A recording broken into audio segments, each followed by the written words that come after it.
100. That's not a milestone. That's a wound. 100 NASCAR Cup Series races without a win. For most drivers, that would just be Tuesday. For Kyle Busch, a man with 63 Cup victories, 2 championships, and a driving style so aggressive they literally named a rule after him. 100 races without winning isn't just a slump. It's a question nobody in NASCAR wants to answer out loud. And this weekend at Watkins Glen, that question is about to get a lot louder. If this kind of deep dive NASCAR storytelling is what you're looking for, hit that like button and subscribe. Every single subscriber genuinely helps this channel grow. And we are just getting started. Before we get to Watkins Glen, we need to talk about what happened last Sunday. Kyle Busch finished second at Texas Motor Speedway in the Truck Series, running the number 7 Chevrolet for Spire Motorsports. His third truck start of the 2026 season. He was genuinely fast all night, trading positions with the best trucks on the circuit, refusing to be just a name on the entry list. When the checkered flag flew, Busch crossed the line right behind teammate Carson Hocevar. On paper, that's a great result. A reminder that Rowdy can still flat-out race. But the night didn't end cleanly. On the final restart, Busch made contact with John Hunter Nemechek, a moment that sent NASCAR Twitter into overdrive. NASCAR reviewed the incident and chose not to penalize him. The decision was made. The case was closed. Fans, however, have not closed the case. The contact followed Busch into this week, adding another layer to an already complicated story. So he raced hard, finished well, dodged a suspension, and then vanished from the Watkins Glen truck entry list. Here's why that's not actually the story. This is the part that gets buried under the noise. Kyle Busch's 8-race truck deal with Spire Motorsports was mapped out before the 2026 season even started. Heading into 2026, NASCAR loosened restrictions on full-time Cup Series drivers with at least 3 years of Cup experience, raising the Truck Series limit from 5 races to 8. Busch's pre-selected schedule was locked in from the beginning: Atlanta, Bristol, Texas, Dover, Charlotte, Nashville, North Wilkesboro, and Richmond. Watkins Glen was never on that list. Full stop. This was a scheduling decision made months ago, not a reaction to anything that happened last week. Context matters here. Busch is the all-time wins leader in Truck Series history with 67 wins. He doesn't show up casually. Every race is calculated and intentional. With his name off the entry list, Connor Mozak slides into the number 7 truck for Watkins Glen, his 3rd start of the year and 9th overall with Spire Motorsports. Mozak is not a placeholder. He started on pole at the inaugural street course race at St. Petersburg, recovered from damage to finish 13th, and then backed that up with a 5th-place finish at Darlington, better than anything he posted in his entire full-time 2025 season. He's a 2-time Trans AM winner at Watkins Glen specifically, and he'll carry the Friends of Jacqueline Foundation sponsorship, a cause supporting children battling pediatric brain tumors. He's building something real. So the truck story? Settled. Schedule was always the schedule. But here's what nobody's saying out loud. His absence at Watkins Glen in the truck still hurts to think about. And here's exactly why. Watkins Glen International is not just any track. It is a 2.454-mile, 8-turn natural terrain road course carved into the hills of upstate New York. One of the most legendary venues in all of NASCAR, not a cookie-cutter oval. Road courses don't reward horsepower alone. They reward precision instinct and fearless commitment under braking that separates the drivers who truly love racing from those who are just doing a job. Kyle Busch on a road course is appointment television. He attacks these tracks rather than managing them, finding speed in places other drivers don't look. His absence at Watkins Glen isn't just a calendar gap. It's a missed highlight reel. It's a race where he would have been a legitimate threat, and everyone in the crew chief situation adds more weight. Busch started 2026 with Jim Pullman leading the number 8.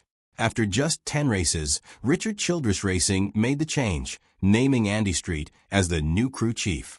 Street brings a previous working relationship with Busch from late 2025. RCR Chairman Richard Childress stated plainly, "This move is about putting our people in the best position to succeed." Translation: the results weren't good enough. Busch is operating on a 1-year extension at RCR, not a long-term deal. Even teammate Austin Dillon sits 24th in points, 3 spots ahead of Busch. NASCAR Hall of Famer Mark Martin didn't soften his words when asked about the situation. Their on-track performance is not where it needs to be. That's the main thing. It's what Kyle is driving. But Austin Dillon offered the other side, reporting that Busch addressed the RCR shop with a message of being all in, and that Busch believes the next win will be the biggest win of his career. That's not a man accepting the narrative. That's a competitor who still believes there's a chapter left to write. The question is whether the situation around him can support that belief. When you strip away all the noise, Kyle Busch has 3 realistic paths forward, and none of them are easy. Option 1, stay at RCR and grind it out. Familiarity has real value. Chemistry between driver, crew chief, and team takes time to build. There have been genuine flashes, including long, competitive stints during the 2025 Coca-Cola 600.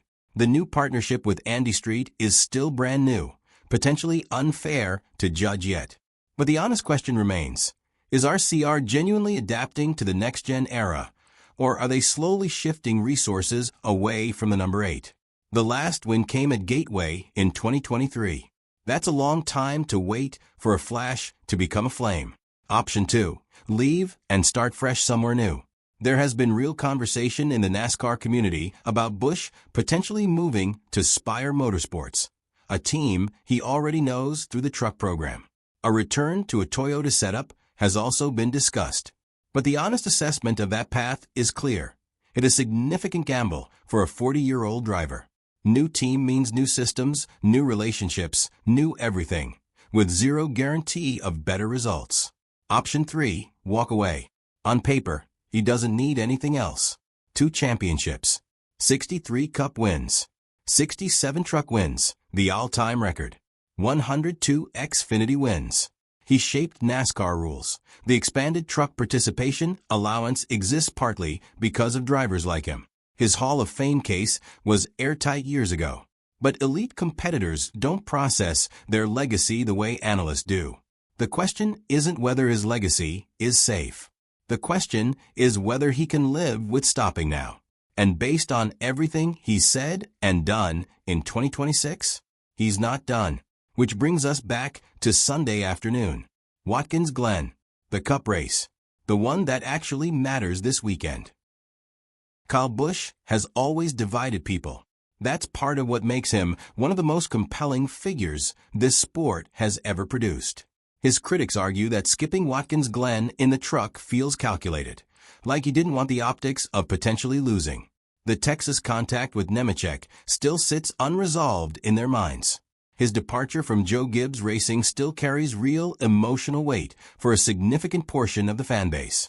And for many, the equipment excuse only stretches so far. His loyalists counter with facts. The man has a preset schedule. He's racing Cup on Sunday at the same track, and Mark Martin, one of the most respected voices in the sport, agrees the equipment is the core issue.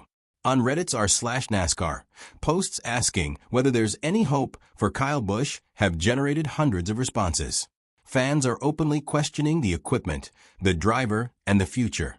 Some have bluntly labeled RCR as a failing organization. And remarkably, even self-described non-fans are expressing genuine sympathy. The garage is having the same conversation, just spoken more quietly and with more awareness of who's listening. Both camps have a point, which is exactly why this conversation never settles. And it's exactly why Sunday at Watkins Glen feels like more than just race 12 of 36. Here's the bottom line heading into this weekend. Busch is at Watkins Glen. He is entered in the NASCAR Cup Series Go Bowling at the Glen Sunday, May 10th, at 3 p.m. Eastern Time on FS1. He's not absent from Watkins Glen. He's absent from the truck race on Friday.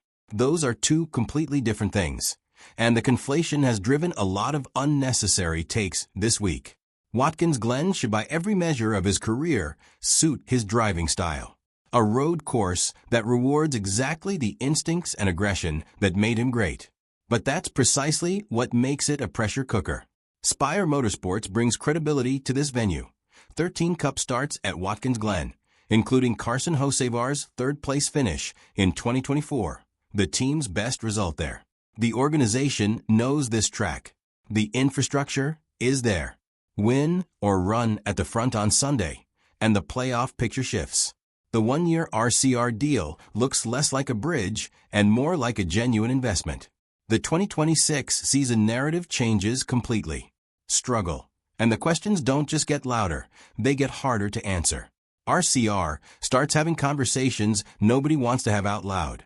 He isn't racing with a cushion of legacy anymore. He isn't the guy with the ironclad Joe Gibbs racing contract and the Toyota empire behind him. He's at RCR. One-year deal. New crew chief. 344 points back. Back-to-back winless seasons. That's May 2026 for Kyle Busch. Not on his way out. Not finished. Not done. But not comfortable either. Racing with something to prove at a track that will give him every opportunity to prove it, or expose the gap between the driver he was and the driver he is right now. That's what Watkins Glen Sunday afternoon is really about. Not the truck race. Not the entry list.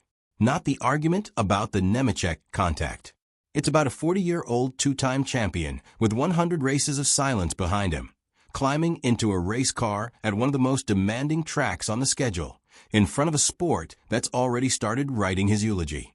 And we're about to find out if he has anything left to say about that. This channel is brand new, and we are working hard to reach our first 1,000 subscribers. If this video gave you something to think about, please hit that like button and subscribe. It costs nothing, and it means everything to a growing channel like this. We will be breaking down exactly what happens after Sunday's race, and you don't want to miss it. Drop your prediction in the comments right now. Does Kyle Busch finally contend at Watkins Glen on Sunday, or does the drought stretch to race 101? What do you think is really going on with Busch and RCR? Is it the equipment, the driver, or something deeper? Let's hear it.